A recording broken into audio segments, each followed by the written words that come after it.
नमस्कार। आज हम बात करेंगे एक कहानी की जिसका नाम है सबसे भली चुप। लेकिन सोचिए, क्या चुप रहना वाकई हमेशा सबसे भला होता है? इसी सवाल का जवाब आज हम इस कहानी में ढूंढेंगे। तो चलिए शुरुआत करते हैं एक सवाल से। एक मीठी चीज पाने के लिए कोई आखिर किस हद तक जा सकता है? सुनने में थोड़ा अजीब लगता है ना? पर आज की जो कहानी है वो बिल्कुल इसी लालच और उससे पैदा होने वाली ऐसी नादानियों के बारे में है जिन पर यकीन करना मुश्किल है। तो इस कहानी के जो मुख्य किरदार हैं वो हैं एक चाचा और उनका भतीजा। उनका सफर शुरू तो बड़े आराम से होता है, लेकिन जैसा कि हम आगे देखेंगे ये सफर एक ऐसे वाकये में बदल जाता है जिससे शायद वो दोनों जिंदगी भर नहीं भूल पाएंगे। तो होता यूं है कि ये चाचा भतीजा दोनों पहुंचते हैं रामपुर में अपने एक मेजबान के घर। वहां उनका खूब आदर सत्कार होता है और उनके सामने पेश किए जाते हैं गर्मा गर्म स्वादिष्ट लड्डू। यहां तक सब कुछ बिल्कुल ठीक ठाक था। असली प्रॉब्लम शुरू होती है अब जब वो लड्डुओं की गिनती करते हैं। कितने? कुल 5 लड्डू। अब सोचिए, 2 लोग और 5 लड्डू, बंटवारा कैसे होगा? ये तो मुश्किल है। यही थी उनकी सबसे बड़ी दुविधा। 5 लड्डुओं को 2 लोगों में बराबर बराबर कैसे बांटें, और शर्त ये कि तोड़ना भी नहीं है। इस प्रॉब्लम को सॉल्व करने के लिए उन्होंने एक, कह सकते हैं कि बड़ा ही अजीबोगरीब फैसला लिया। और बस यहीं से कहानी एक बहुत ही मजेदार मोड़ लेती है। इस मुश्किल को हल करने के लिए उन्होंने सोचा, चलो एक शर्त लगाते हैं। शर्त क्या थी? शर्त थी, जो पहले बोलेगा उसे मिलेंगे 2 लड्डू, और जो नहीं बोलेगा उसे मिलेंगे 3। मतलब साफ था, जो ज्यादा देर तक चुप रह पाएगा उसे 1 लड्डू एक्स्ट्रा मिलेगा।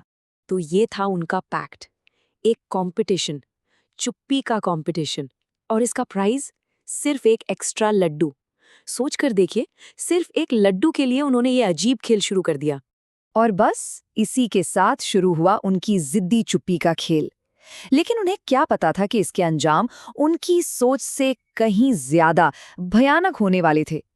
जिसे वो सबसे अच्छा सल्यूशन समझ रहे थे ना, वही उनकी सबसे बड़ी मुसीबत बनने वाली थी। तो शर्त के हिसाब से चाचा और भतीजा दोनों एकदम खामोश हो गए। न एक दूसरे से कोई बात, न किसी और से, बिल्कुल चुप। दोनों ने मन में ठान लिया था कि जीतना तो है ही।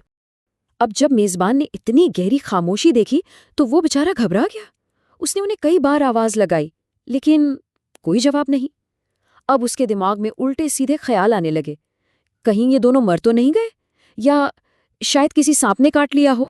और अब ये जो पूरा नाटक था वो अपने क्लाइमैक्स पर पहुंचता है जब गांव वालों की गलतफहमी इस पूरे मामले को एक बहुत ही सीरियस मोड़ दे देती है।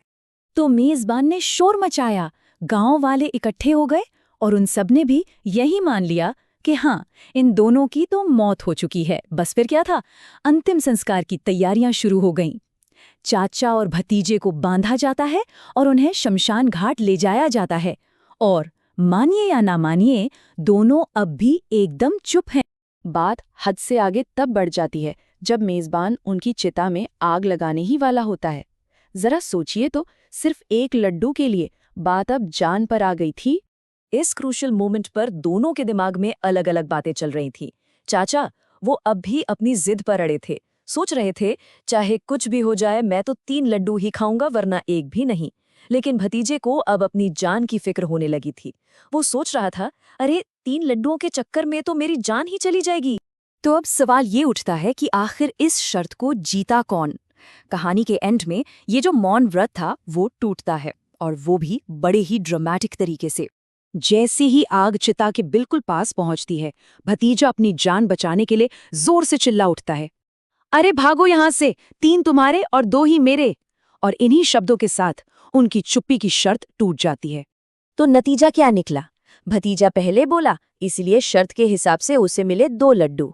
और चाचा जो आखिरी तक चुप रहे, उन्हें मिल गए पूरे 3 लड्डू। मतलब भतीजे ने दोनों की जान तो बचा ली, लेकिन वो शर्त हार गया। और आखिर में ये कहानी हमें एक बड़े दिलचस्प सवाल के साथ छोड़ जाती है। क्या कभी कभी चुप रहना सबसे भली बात नहीं, बल्कि सबसे बड़ी बेवकूफ़ी हो सकती है? इस पर सोचना तो बनता है।